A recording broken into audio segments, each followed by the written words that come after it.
Hello guys, मेरा नाम है रवि और स्टडी ग्लो में आपका बहुत बहुत स्वागत है। दोस्तों, अगर हम इजराइल की बात करें तो वो एक ऐसी जगह पे रहता है जो कि युद्ध वाला क्षेत्र है। उन्हें लगातार संघर्ष करना है, लगातार युद्ध करना है। हम भारत में हैं। आप कल्पना करिए कि हम भारत में हैं, इसीलिए हम इतने सुरक्षित हैं। आप कल्पना ये भी करिए कि अगर आप इजराइल में होते, जहां पे हर वक्त युद्ध हो रहा है, हर वक्त आपके ऊपर रॉकेट उड़ रहे हैं, रॉकेट ब्लास्ट हो रहे हैं। कल्पना करिए कि एक रॉकेट मिस होता है, आपके ऊपर आके गिरता है तो आपकी कहानी खत्म हो जाती है। लेकिन ये सिर्फ कल्पना मात्र है, रियल में ऐसा नहीं होता है इजराइल में। जी हाँ दोस्तों, भले ही ऊपर मौत का सौदागर उड़ रहा हो, मौत ऊपर मंडरा रही हो, लेकिन वो मौत धरती तक नहीं आती है। क्यों नहीं आती है? क्योंकि इजराइल का जो डिफेंस सिस्टम है वो इतना मजबूत है, वो इतने सारे लेयर में है कि दुनिया की बड़ी सी बड़ी ताकत अगर अपना मिसाइल भी छोड़ दें तो भी उसको खत्म नहीं कर सकती है। पहले जब दोस्तों गाजा में युद्ध हुआ तो आपने देखा होगा, गाजा जब युद्ध हुआ तो जो लोग थे वो नीचे से आके मार रहे थे। तो उस दौरान जो मिसाइल है तो काम इतना जो डिफेंस सिस्टम इतना काम करेगा नहीं, तो उन्होंने नीचे से मारना शुरू किया, क्योंकि वो जानते थे कि हम तकनीकी तौर पे इनसे लड़ाई नहीं कर सकते हैं। मिसाइल ड्रोन से इनसे लड़ाई नहीं कर सकते हैं, ना ही बम से कर सकते हैं। इसीलिए आपने देखा होगा कि वो बॉर्डर से घुस रहे थे, जमीन से घुस रहे थे, मार रहे थे। उसके बाद युद्ध और शुरू होता है। फिर वो क्या करते हैं दोस्तों, मिसाइलें छोड़ना शुरू करते हैं, छोटी छोटी मिसाइलें, शॉर्ट रेंज की मिसाइलें छोड़ना शुरू करते हैं। लेकिन उसको जो आयरन डोम है, ठीक है, वो क्या करता है, रोक देता है।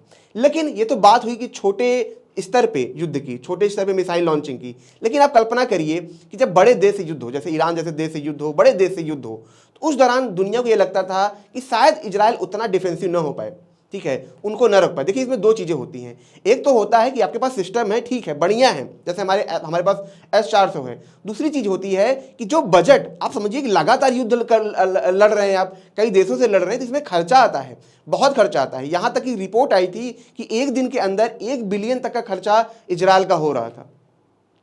तो इसमें दो समस्याएं होती हैं। एक तो आप ठीक है, आप रोक रहे हैं, वो तो अच्छी बात है, लेकिन आपके पास वो बजट होना चाहिए, उतने नंबर ऑफ मिसाइल्स होनी चाहिए, एंटी मिसाइल होनी चाहिए, ताकि आप उनको रोक सके। लेकिन यहां पर इजराइल ने वो भी करके दिखाया। इजराइल ने क्या किया? इजराइल ने 99% यहां पे एक्यूरेसी से जो मिसाइल और ड्रोन्स आ रहे थे उनको खत्म कर दिया है। यानी कि सिर्फ कुछ एक दो मिसाइलें ऐसी थी जो कि गिरी हैं। दोस्तों, मैं आपको बता दूं, जो गिरी भी होंगी ना, उसमें क्या होता है कि मैं आगे आपको समझाऊंगा। उसमें ये होता है कि जो एक दो मिसाइलें बचते भी हैं, वो जाके रेगिस्तान में गिर गई, वो कहीं वहां पे गिर गई। उनको जानबूझ के जो डिफेंस सिस्टम होते हैं उनको नहीं मारते हैं, क्योंकि उनको दिखता है कि वो तो ऐसी एरिया में गिर रही है जहां पे लोग नहीं रहते, तो उनको क्यों मारे, ठीक है, पैसा बचाया जाए। तो ठीक है, ये पूरा यहाँ पे मामला होता है। अब दोस्तों, यहां पे अगर हम देखें तो इजराइल की हम बात करें और ईरान की बात करें, तो यहां पे जो युद्ध हुआ, ठीक है, जो अटैक हुआ, ये अटैक ऐसा ही था जैसे समझिए कि कोई फुहारा गिरा दे, ठीक है, एक एक बूंद आपके ऊपर गिर रही है और आपको हर उस बूंद को रोकना है। क्योंकि यहां पे लगभग 350 मिसाइलें इजराइल के ऊपर दागी गई थी, ठीक है, जिसमें से ड्रोन थे, ठीक है, मिसाइलें थी, बैलिस्टिक मिसाइल थी, क्रूज मिसाइलें थी, ऐसी बहुत सारी चीजें एक बार में 350 से ज्यादा यहां पे लॉन्च की गई।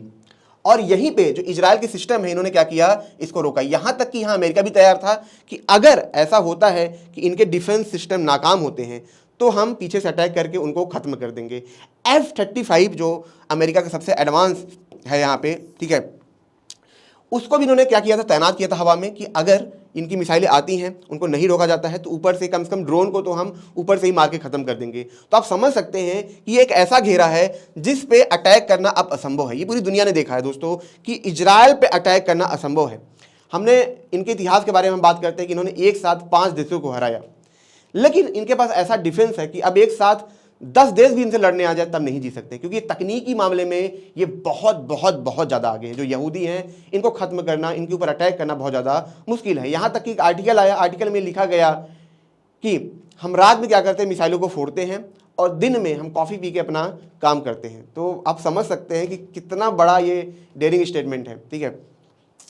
अब दोस्तों देखते हैं कि जो 99% की बात हो रही है कि क्या है, कैसे ये मतलब 99% इन्होंने एक्यूरेसी से इन्होंने काम किया।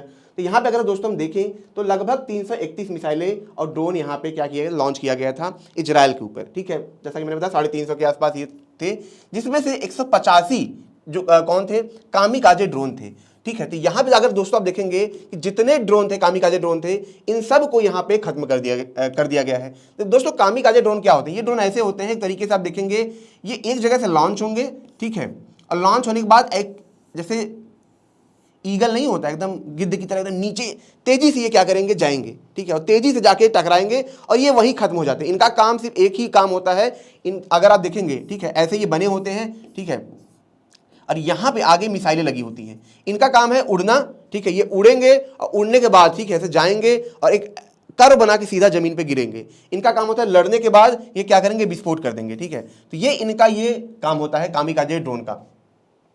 यहाँ पे दोस्तों 110 बैलिस्टिक मिसाइल यहाँ पे लॉन्च की गई थी, जिसमें से 103 को यहाँ पे इन्होंने क्या किया था, खत्म कर दिया था, ठीक है।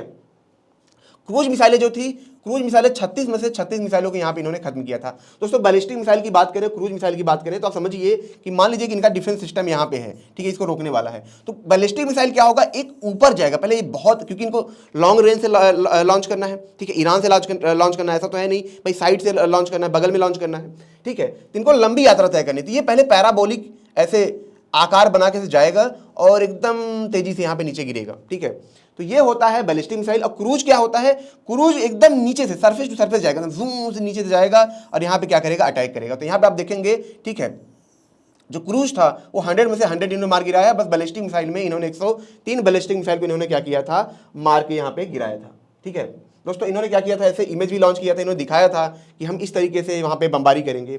अब दोस्तों हम समझते हैं कि इनका जो डिफेंस सिस्टम है वो कैसे काम करता है, कैसे इन्होंने इनके सारी मिसाइलों को रोका है, ठीक है। और यहाँ पे हम बात करेंगे 5 डिफेंस सिस्टम की, ठीक है, लेकिन हम एक डिफेंस सिस्टम की और बात करेंगे, ठीक है, लेकिन जो थोड़ा सा अलग है। लेकिन दोस्तों उससे पहले मैं आपको ये बता दूं कि हमारा फ्लो का कोर्स है, उसे आप जरूर अवेल करें। आप 2-3 साल से तैयारी करते हैं, इसके बावजूद भी आपका एग्जाम क्रैक नहीं होता है, जबकि वहीं पे कुछ लोग होते हैं वो आप कितनी ही मेहनत करते हैं, आप कितना ही टाइम देते हैं, लेकिन वो एग्जाम क्रैक कर लेते हैं।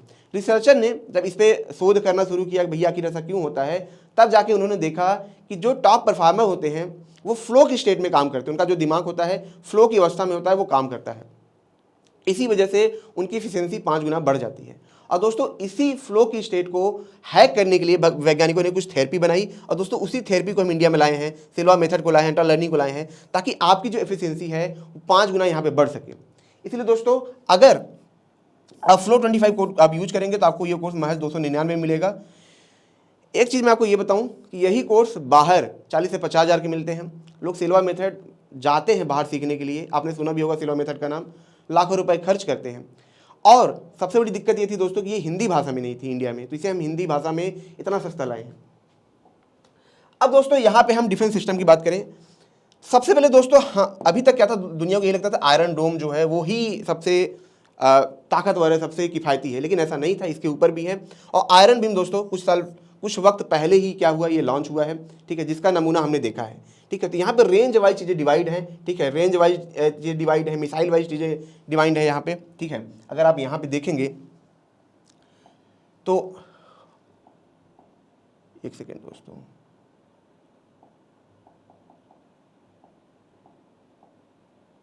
तो दोस्तों यहाँ पे अगर आप देखेंगे, ठीक है, तो ये जैसे डेविड स्लिंग है, इसके ऊपर एक एरो, ठीक है, करके है, ठीक है।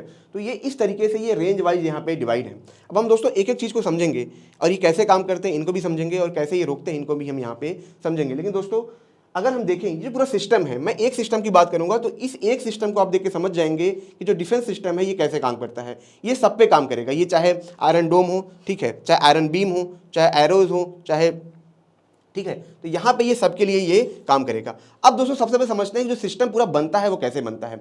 हम कल्पना करते हैं कि हमारे पास ये आयरन डोम है, यहाँ पे अगर आप देखेंगे जो आयरन डोम होता है दोस्तों, ये 5-5 की लेयर में होता है, मतलब 5 मिसाइलें इस तरीके से निकालेगा, 5 ऐसे निकालेगा, एक बार में ये 20 से ज़्यादा मिसाइलें ये निकाल सकता है। अब यहाँ पे जब कोई रॉकेट यहाँ पे लॉन्च होगा, ठीक है, कोई जैसे हमने देखा था गाजा से लॉन्च हो रहा था, तो जब रॉकेट यहाँ से लॉन्च होगा तो यहाँ पे राडार सिस्टम लगा होता है। राडार सिस्टम जो होता है ये क्या करेगा, रेडियो वेव्स निकालेगा। ये जो रेडियो वेव्स हैं दोस्तों ये क्या होंगे, एक तरीके से जाएंगे, जो रॉकेट निकला है उसे टकराएंगे। अब देखिए इनकी जो स्पीड होती है, स्पीड ऑफ लाइट के आसपास होती है, ठीक है, तो वो 0.000 सेकेंड में ही सब वो कैलकुलेट कर लेता है। ऐसा नहीं पहले जाएगा आएगा, वो तुरंत, मतलब आप समझ सकते हैं 0 टाइम के अंदर ये सब कुछ कैलकुलेट कर लेगा। ये जो रॉकेट उड़ा है वो कहाँ से उड़ा है, किस एंगल पर उड़ा है, कितने टाइम में ये कहाँ पे होगा, ये सारा कुछ कैलकुलेशन यहाँ पे हो जाता है। उसके बाद क्या होगा दोस्तों, ये जाएगा कंट्रोल सिस्टम के पास। कंट्रोल सिस्टम क्या करेगा, कंट्रोल सिस्टम इसको बताएगा कि ये भैया किस क्षेत्र में है, किस ऊंचाई पे है, हमें फायर करना भी है या नहीं करना है। मैंने आपको एक चीज़ बताई थी अभी शुरुआती लेक्चर शुरू कर रहा था, तो वहाँ पे मैंने चीज़ बताई थी कि जब मान लीजिए कि ये हमारा इजराइल है, ठीक है। अब ये जो एरिया है डेंस एरिया है, ये जो एरिया है कम डेंस एरिया है, और ये जो एरिया मान लीजिए यहाँ पे रेगिस्तान है, ठीक है। तो ये जो रेगिस्तान वाला एरिया है, अगर इस कंट्रोल सिस्टम को दिखता है कि ये जो रेगिस्तान वाला एरिया है, ये रॉकेट उस तरफ जा रहा है, तो ये क्या कहेगा, ये लॉन्च होने से रोक देगा, ठीक है, ये ऑफ कर देगा। लेकिन अगर उसको दिखेगा कि ये जो रॉकेट है, ये सब चीज़ें हमारे पॉपुलेशन की तरफ आ रही हैं, जो हमारा रेंज है उसमें आ रहा है, तब ये क्या करेगा, तुरंत यहाँ से लॉन्च करना शुरू हो जाएगा, ठीक है। और इस तरीके से ये धड़ाधड़ ये क्या करते हैं, रॉकेट लॉन्च करते हैं, और जिसकी वजह से एक भी रॉकेट यहाँ पे अगर आप देखेंगे उनके क्षेत्र में नहीं गिर पाता है। पिछली बार दोस्तों जब युद्ध हुआ था, आपने देखा होगा कि इतना ज़्यादा रॉकेट लॉन्च किया गया था कि कुछ चीज़ें उनके एरिया में गिरी थी, लोगों को हानि हुई थी, ठीक है। और उसके बाद जो आयरन बीम की अगर हम यहाँ बात करें, ठीक है, आयरन बीम को यहाँ पे लाया गया था, ठीक है। अगर इसके आप देखेंगे लाया गया, इसको 1 से 2 साल बाद लाना था, लेकिन हालात को देखते हुए इसे तुरंत लॉन्च किया गया। और पहली बार दुनिया ने ऐसा नमूना देखा कि रात के वक्त जैसे कोई लेजर बीम लाइट जूम से निकल रही हो और रॉकेट को खत्म कर रही हो, ये नमूना पूरी दुनिया ने देखा, ठीक है। पहले लोगों को लगता था कि अभी आयरन बीम आने में टाइम है, इतना एक्यूरेसी है कि नहीं है, लेकिन उनको ये लाना पड़ा। क्यों लाना पड़ा, आयरन जो बीम था इसकी जो प्राइस है, ठीक है, पर हिट की प्राइस है, ये काफ़ी सस्ती है, ठीक है। अगर आप एक रॉकेट लॉन्च करते हो, ठीक है, आयरन डोम से, तो काफ़ी खर्चीला होता है, लाखों में खर्च होते हैं, लेकिन यहाँ पे ऐसा नहीं है, ये कई गुना सस्ता है, ठीक है। तो क्योंकि हमें पल्स निकालना होता है, तो हमें ज़्यादातर ऊर्जा की जरूरत होती है, ठीक है, क्योंकि हमें बार बार रॉकेट की जरूरत नहीं है, एनर्जी की जरूरत है। ये इन्होंने यहाँ पे देखा है दोस्तों। इसका जो रेंज होता है ये 10 किलोमीटर के आसपास होता है, यानी कि बहुत पास अगर कोई चीज़ आती है तो ये क्या करेगा, उनको धड़ाधड़ नष्ट कर देगा, ठीक है। तो ये चीज़ इनके पास है। अब उसके बाद दोस्तों जो नंबर आता है, अगर यहाँ पे देखेंगे हम, उसके बाद जो नंबर है, ये नंबर है, अगर यहाँ पे हम देखें तो ये नंबर है आयरन डोम का। आयरन डोम जैसा कि दोस्तों मैंने बताया कि ये रॉकेट लॉन्च करता है, लगातार जो आने वाली मिसाइल हैं इनको रोकता है। इनका रेंज क्या होता है, इनका रेंज होता है 10 से लेके दोस्तों 70 किलोमीटर के रेंज में। लेकिन आप कल्पना करिए कि जो रॉकेट हम तक आते हैं, ठीक है, उनकी स्पीड बहुत तेज़ है। हमें आपको लगेगा कि यार 70 किलोमीटर है, यानी कि ठीक है, मतलब काफ़ी दूर है, 2 घंटे का रास्ता जैसे बस से जाते हैं। लेकिन रॉकेट के साथ ऐसा नहीं है दोस्तों, ये कुछ मिनट में, कुछ सेकंड में ही बहुत तेज़ी से ये पहुंच जाते हैं, ठीक है। तो 70 किलोमीटर का रेंज ऐसा नहीं है कि बहुत बड़ा रेंज है डिफेंस करने के लिए। कभी कभी जैसे हमने पिछली बार देखा कि जो बहुत सारे रॉकेट आए तो रेंज इतना कम था कि उसको ये जो हमारा सिस्टम था मैनेज नहीं कर पाया था। इसी वजह से कुछ एक्स्ट्रा जो मिसाइलें थी वहाँ तक गिरी थी। तो इसी वजह से अगर आप देखेंगे तो इन्होंने प्री प्लानिंग भी की थी, ऐसा नहीं था कि इनके पास और कोई प्लान नहीं था। यहाँ पे अगर हम बात करें डेविड स्लिंग की बात करें दोस्तों, तो ये इनके पास है। यहाँ पे मैं आपको इमेज भी दिखा देता हूँ डेविड स्लिंग का। ये है दोस्तों, अगर आप देखेंगे ये जो है दोस्तों, ये डेविड स्लिंग है। ये लगभग 300 किलोमीटर के रेंज में क्या करता है, ये इनको रोकता है। अब 300 किलोमीटर का रेंज काफ़ी होता है, लेकिन ये किनको रोकेगा, जैसे बैलिस्टिक मिसाइलें हुई, क्रूज मिसाइलें हुई, ठीक है, सरफेस टू सरफेस मिसाइलें हुए, इन सभी मिसाइलों को ये क्या करेगा, रोकेगा। जिनकी स्पीड बहुत ज़्यादा है उनको ये क्या करता है, रोकता है। उसके बाद इसका नंबर आता है दोस्तों, उसके बाद नंबर आता है यहाँ पे अगर आप देखेंगे तो ये है, ठीक है, एरो करके है। इसके कई वर्जन है दोस्तों, एरो 1, एरो 2, एरो 3। अभी एरो 3 की जो सप्लाई भी है इजराइल और देशों को करेगा और देशों को यहाँ पे बेचेगा।